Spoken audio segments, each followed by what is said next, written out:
হবে ইনশা। জোরে বলেন ইনশা। আপনি আমি কি এখান থেকে বসে দেশ চালাতে পারবো? জোরে বলেন পারবো কি? এ কোরআন শুধু ঘরে রাখলে চলবে না, বাইরেও থাকতে হবে। সবচাইতে বড় জায়গার নাম হলো পার্লামেন্ট। যেখান থেকে আইন পাস হয়, ওইখানে যদি আল্লাহর কোরআন যায়, আর ওখানে যদি কোরআনের আইন পাস করার মানুষ যদি বসে কোরআনের আইন পাস করে, ওই দেশে চোর বন্ধ হয়ে যাবে। জোরে বলেন ঠিক কি না?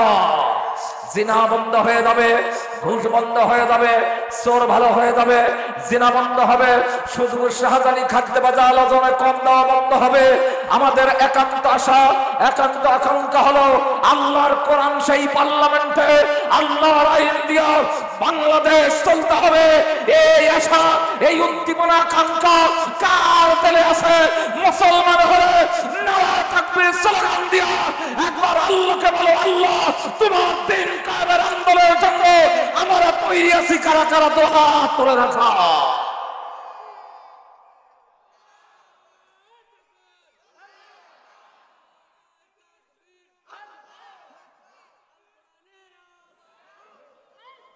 আমার ভাইরা, আমাদের ভাইরা, বাংলাদেশ স্বাধীন হয়েছে কত বছর আপনাদের জানা আছে নাকি? দু একটা? অনেক।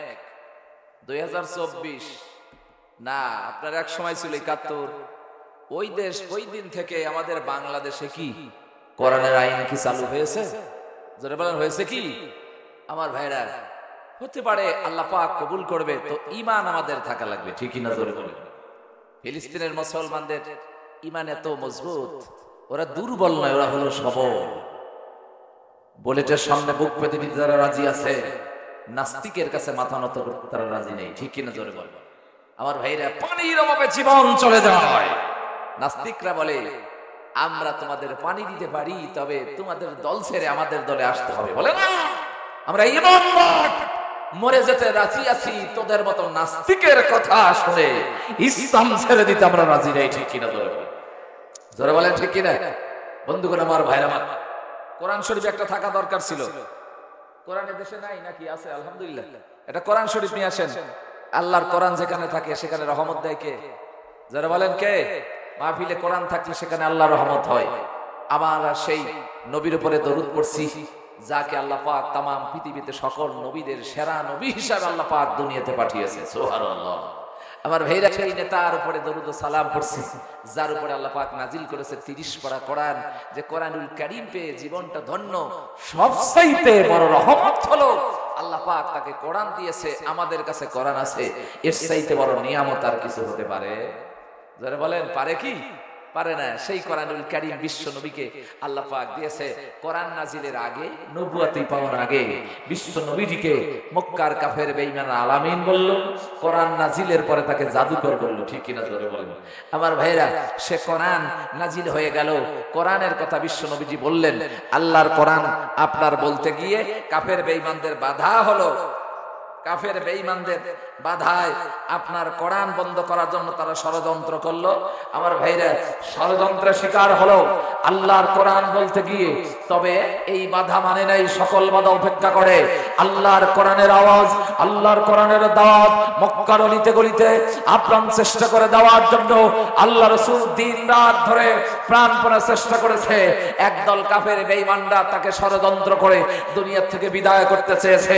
রাখে আল্লাহ, মারে কে? ঠিক কিনা? জোরে বলেন। আর যারা বলেন ঠিক কিনা? হিজরতের রজনীতে ওই রাতের বেলায় বিশ্ব নবীকে দুনিয়া থেকে হত্যা করার জন্য তারা ষড়যন্ত্র করেছে।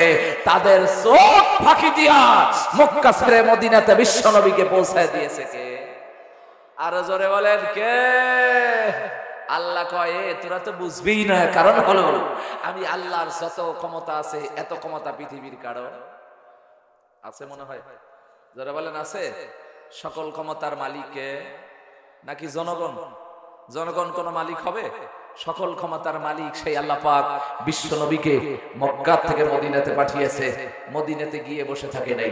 মদিনাতেও কিছু ইহুদি ছিল, তারাও ষড়যন্ত্র করে ইসলাম আর কোরআনকে নিঃশেষ করার জন্য রমদেশের গোয়েন্দা বাহিনীকে খবর দিয়ে আল্লাহ রাসূল সহ ইসলামী দলে যারা ছিল তাদেরকে হত্যা করার জন্য 40,000 দিয়া মদিনাতে আক্রমণ করেছে। একজন সাহাবীর তাণ্ডবে ওরা মদিনাতে ঢুকতে পারে নাই, আবার যার যার দেশে জীবন বাঁচানোর জন্য পালিয়ে চলে গেছে। মারহাবা, আরো জোরে বলেন মারহাবা। 40,000 একজনের কাছে ভয় পাইছে, তার ঈমান ছিল তাজা না মরা? আমাদের তার ঈমান একটু কম না বেশি ছিল? কতটুকু বেশি ছিল? 40,000 সৈন্যরা যেই খবর পাইছে মদিনার থেকে বের হয়েছে, একজন সেনাবাহিনী, একজন সৈনিক, ওর বক্তব্য ছিল তোমরা যদি বিধবা হতে চাও, স্ত্রীকে যদি বিধবা বানাতে চাও তাহলে মদিনাতে আসো, সন্তানকে যদি তোমরা এতিম করতে চাও তাহলে মদিনাতে আসো। সে আর কেউ নয়, বিশ্বনবীর জামাতা শেরে খোদা হযরতে আলী। জোরে বলেন আল্লাহু আকবার, আরো জোরে বলেন আল্লাহু আকবার। আমার ভাইরা, কি তার ঈমান ছিল! আর আমাদেরও ঈমান ভাই, আমাদের ঈমান কসুর পাতার পানি, এক পেগ বিড়ি দিলে ভোট আর এক জায়গায় দেয়, আছে না? কথা কয় না রে, ঘুমায় গেছেন নাকি আপনারা ভাইরা? আমার ভাইরা, ভোটও তো একটা আমানত, কথা কন না কেন? আপনার ভোটে একজন মেম্বার যদি আপনার মেম্বারই করে, মেম্বার যদি রিলিফের গম চুরি করে, জনগণের হক যদি নষ্ট করে, আপনি ভোট দিচ্ছেন তাকে, এর দায়ভার আপনাকে নেওয়া লাগবে। কথা কয় না? দেখে শুনে ভোট দেওয়া লাগবে ভাই, এটাও একটা বড় আমানত। আপনার ভোটের দ্বারা আসলে হওয়া লাগবে সেই মানুষটা, যে মানুষটা ভালো কাজ করে। আমার ভাইরা, আমার মন্দির কয় হুজুর দেব ডাকা, মন্দিরও তো ভালো আছে, কি কোন আছেন? মন্দিরও ভালো আছে, বিবেক আল্লাহ পাক আপনাকে দিয়েছে। দেশে চলতে ফিরতে উঠতে বসতে যাকে ভালো মনে হয় যে আসলে লোকটা প্রকৃত হলেও তো দুই এক ওয়াক্ত নামাজ কালাম পড়ে। অনেকে আবার আছে পেশাব করে ইটিকুলুপো করে না, আছে না? কথা কয় না রে, কথা কয় না, আছে না নাই? আমার ভাইরা, সকালবেলা মিথ্যা দিয়ে শুরু করে এমন লোক আছে, জোরে বলেন আছে না নাই? বন্ধুগণ আমার ভাইরা আমার, এজন্য সেই নেতার উপরে আমরা লাখ কোটি দরুদ ও সালাম পড়ছি, সকলে বলি সাল্লাল্লাহু আলাইহি ওয়াসাল্লাম। বেশি লম্বা ভূমিকা নাই ভাই, আমি সূরাতুল হজের 41 নম্বর আয়াত আমি তেলাওয়াত করেছি ভাই। যদি পার্লামেন্টে কোরআন যায়, ওই পার্লামেন্টের নেতারা যদি কোরআন আলা হয়, ইসলামী দল যদি হয়, নেতারা যদি কোরআন আলা হয়, আল্লাহর দ্বীনের কথা যদি বলে, পার্লামেন্ট আইনে যারা বসবে, আইন যারা প্রণয়ন করবে, দেশ যারা চালাবে, তাদের কি গুণ থাকতে হবে, জনগণ কিভাবে চলবে, সাহাবীরা কিভাবে দেশ চালিয়েছে, সাহাবীরা কিভাবে আল্লাহকে খুশি করার জন্য, জান্নাতের রাস্তা সহজ করার জন্য, জীবনটাকে বিলিয়ে রাজত্ব কায়েম করার জন্য তারা জীবন চালিয়েছে, এই বিষয় নিয়ে সূরাতুল হজের 41 নম্বর আয়াত, ছোট্ট একটি আয়াত আমি তেলাওয়াত করেছি, এর উপরে শেষ করার চেষ্টা করব ইনশাআল্লাহ। যারা বলেন ইনশাআল্লাহ। তার আগে আমি আপনাদের একটু প্রশ্ন করব, আপনারা উত্তর দেবেন। আমাদের কাছে, আমার কাছে হাতে যে একটা বই, একটা কিতাব আমি দেখতে পেরেছি, আপনারা দেখতেছেন, এই কিতাব হলো, এর নাম কি? একটু জোরে বলেন, আরো জোরে বলেন। আল্লাহ রাব্বুল আলামিন মানে, এইটার নাম হলো কোরআন। আদম আলাইহিস সালাম থেকে শুরু করে আজ পর্যন্ত শেষ নবী পর্যন্ত যত নবী রাসূল মহান আল্লাহ রাব্বুল আলামিন দুনিয়াতে পাঠিয়েছেন, কোন নবী সুপারিশ করতে পারবে না ইল্লা মান আযিনাহুর রহমান ওয়া ক্বালা সাওয়াবা। আল্লাহ পাক সূরাতুন নাম শেষের আয়াতের দিকে মহান আল্লাহ রাব্বুল আলামিন বললেন, ইল্লা মান আযিনাহুর রহমান ওয়া ক্বালা সাওয়াবা। আল্লাহ পাক বললেন, সেদিন আমি যাকে অনুমতি দেব সে ছাড়া আর কেউ কথা বলার ক্ষমতা পাবে না। জোরে বলেন ঠিক কিনা? ঠিক কিনা জোরে বলেন।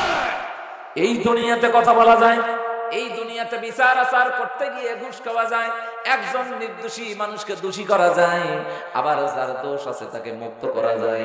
এই দুনিয়ায় এই বিচার হয়, কিন্তু আখিরাতের আদালতে পার্সোনালিটি কোনো বিচার সেদিন চলবে না। জোরে বলেন ঠিক কিনা? ঠিক কিনা জোরে বলেন। বন্ধুগণ আমার, ভাই আমার, এক নাম্বার যিনি সুপারিশ করবেন তিনি হলেন আপনার আমার নেতা, আপনার আমার নবী, সকল নবীদের যিনি নবী। আল্লাহ পাক যাকে বিশ্ব জগতের ভিতরে এমন একটা লকআপ দিয়ে আল্লাহ পাক দুনিয়াতে পাঠিয়েছেন, আমার সঙ্গে আপনারা পড়েন বিসমিল্লাহির রহমানির, আওয়াজ হয় না? বিসমিল্লাহির রহমানির রহিম। ওয়া মা আরসালনাকা ইল্লা রাহমাতাল লিল আলামিন।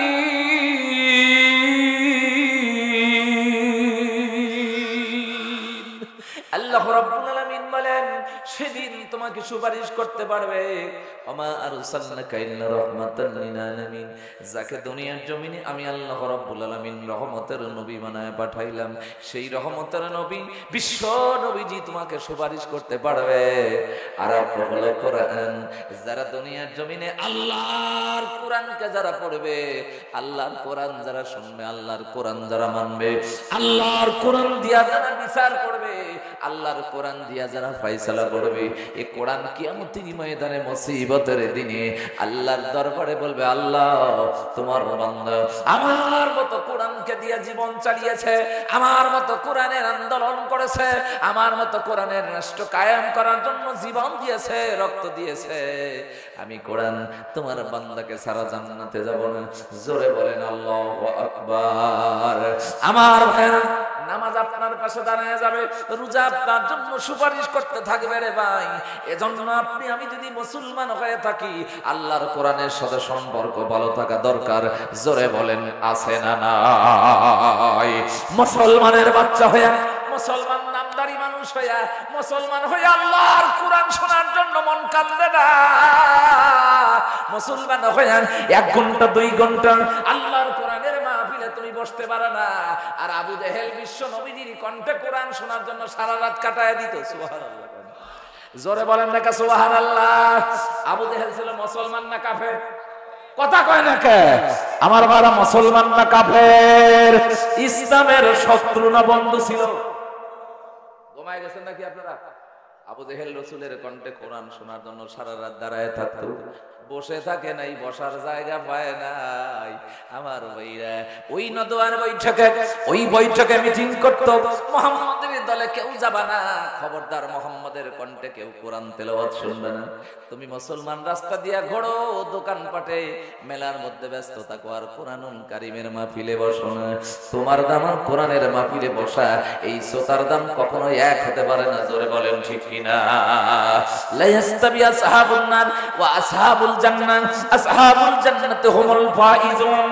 কখনো জাহান্নামী আর জান্নাতি এক হতে পারে না। জাহান্নামী আর জান্নাতি কখনো এক নয়। তোমার মর্যাদা কোন জায়গায়, আর জান্নাতি মানুষের মর্যাদা কোন জায়গায়? কোরআনের দলের মর্যাদা কোন জায়গায়? কোরআনের বিপক্ষের দলের মর্যাদা কোন জায়গায়?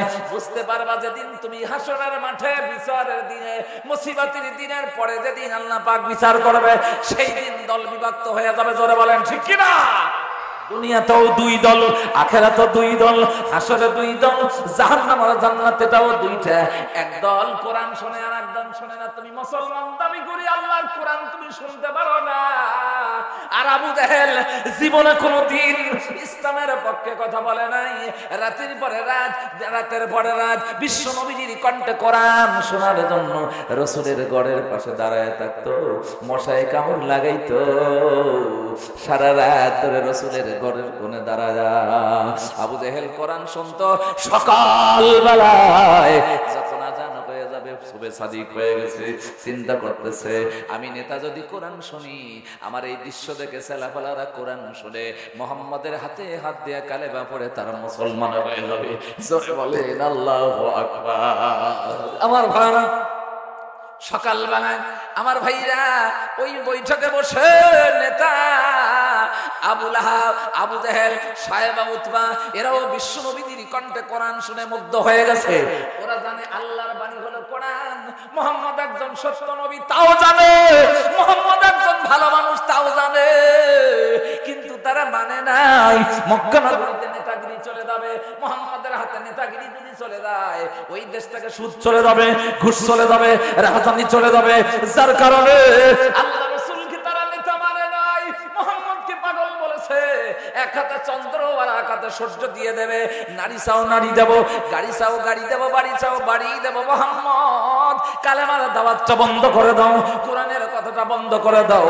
আল্লাহর নবী বলেছিল, মুহাম্মদকে দিয়ে এক হাতে চন্দ্র কেন, তামাম পৃথিবী দিয়ে দাও, তাও আমি জীবনে কোনোদিন ইসলামের কথা বন্ধ করতে পারবো না, পারবো না। জীবন যদি চলে যায়, আল্লাহর কোরআন ইসলামের উপরে জীবন চলে যাবে। চিৎকার মেরে জোরে বলেন আল্লাহু আকবার। জোরে বলেন আল্লাহু আকবার।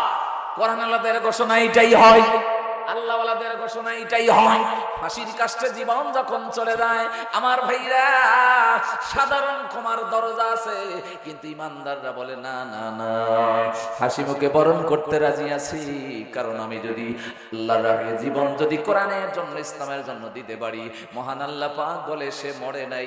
মানুষের চোখে মৃত্যু দেখা যায়, কিন্তু আল্লাহর চোখে তারা হলো জিন্দা। জোরে কোন সুবহানাল্লাহ।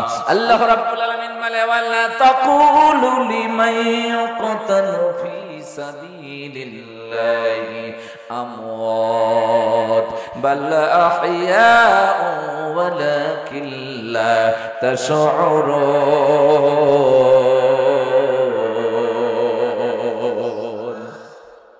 আরো জোরে বলেন আল্লাহু আকবার, আরো জোরে বলেন আল্লাহু আকবার। আল্লাহর জন্য কোরআনের জন্য যারা জীবন দেয় তারা কি মরে যায়? তারা কি মরে গেছে নাকি? একটু আগে গজল হলো আল্লামা সাইদি মরে নাই, মারহাবা জোরে বলেন। মরে গেছে নাকি? আল্লাহওয়ালারা মরে না, ইসলামের জন্য কোরআনের জন্য যারা জীবন দেয় ওরা মরে না। আল্লাহর ঘোষণা কখনো মিথ্যা হতে পারে না, কথা বলেন ঠিক কিনা? আল্লাহুম্মা সাল্লি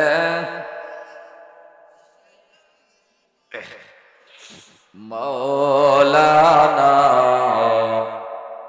ওয়া আলা আলি সাইয়্যিদিনা। কষ্ট বেশি হচ্ছে নাকি? আপনাদের কষ্ট হয়? তাহলে আওয়াজ নাই কেন? আল্লাহুম্মা সাল্লি মাওলানা ওয়া আলা আলি মাওলানা। ও তুই এই দুনিয়ার মায়ায় পড়ে করছ কত তাল বাহানা, এই তো নয় তোর আসল বাড়ি, কবর হবে আসল ঠিকানা। ঠিক কিনা? জোরে বলেন ঠিক কিনা?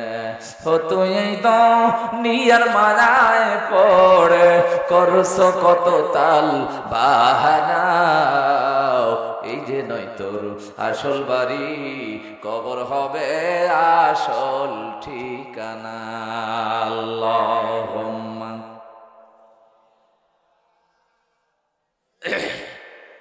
মাওলানা মুহাম্মদ ওয়া আলা আলি সাইয়্যিদিনা।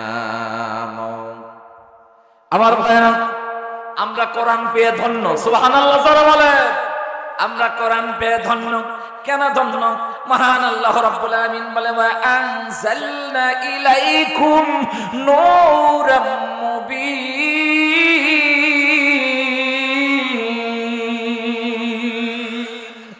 আমরা পেয়েছি প্রকাশ্য নূর। জোরে বলেন সুবহানাল্লাহ। এর চাইতে বড় নূর, এর চাইতে বড় আলো আর পৃথিবী থেকে তো হতে পারে না। আল্লাহর নবী বলে অন্ধকার কবর হবে দুনিয়ার জমিনে তোমার মতো মানুষ যদি আল্লাহর কোরআন যদি তুমি শোনো, আল্লাহর কোরআন যদি তুমি মানো, আল্লাহর কোরআন যদি ধরো।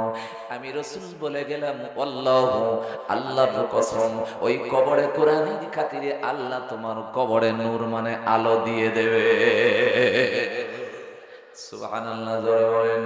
আমার ভাইরা, সেই কোরআন পে আমাদের জীবনটা ধন্য।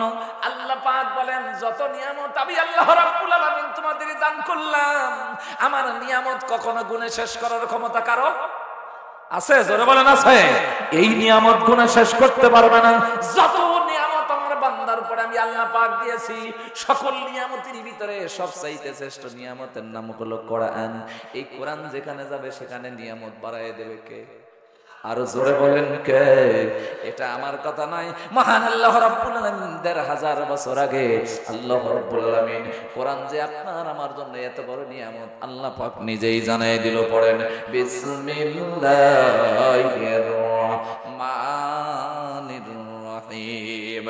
ওয়া মান ইউবাদদিল নি'মাতাল্লাহি মিন বা'দি। জোরে বলেন আল্লাহু আকবার। আর একটু জোরে বলেন আল্লাহু আকবার। আল্লাহ রাব্বুল আলামিন বলেন, আমি এমন নিয়ামত দিয়ে দিয়েছি, এই নিয়ামত দুনিয়ার কোন মানুষ যদি নিয়ামত থেকে বঞ্চিত হয়ে যায়, সে জান্নাত থেকে বঞ্চিত হয়ে যাবে। আর নিয়ামত যদি আঁকড়ে ধরতে পারে, আল্লাহ পাক তার জন্য জান্নাতের সুন্দর নিয়ামতের ব্যবস্থা করে রেখেছে। আল্লাহু আকবার জোরে বলেন। আল্লাহ রাব্বুল আলামিন এত বড় নিয়ামত আমাদের দিয়েছে, সেই নিয়ামত কেউ ধরি, কেউ মানি, কেউ মানি না, কেউ বুঝি, কেউ বুঝি না, কেউ পড়ি, কেউ পড়ি না। আল্লাহ পাক সূরা মায়েদার ভিতরে আল্লাহ রাব্বুল আলামিন বলে দিয়েছে, তুমি যদি এই নিয়ামতকে আঁকড়ে ধরে রাখতে পারো, কিয়ামতের আদালত তোমার জন্য বড় সহজ হয়ে যাবে। তোমার অন্ধকার রাস্তা দূর করে দেব, উজ্জ্বল নক্ষত্র তৈরি করে দেব। শুধু তাই নয়, আমি আল্লাহ রাব্বুল আলামিন কোরআন এই নিয়ামতকে দুনিয়ার জমিনের যত মানুষের কাছে দিয়েছি, যারা এর কাছে এসেছে সোনার মানুষে পরিণত হয়ে গেছে। সুবহানাল্লাহ জোরে বলেন। আমার ভাইরা, এখন আসুন আমি সূরাতুল হজ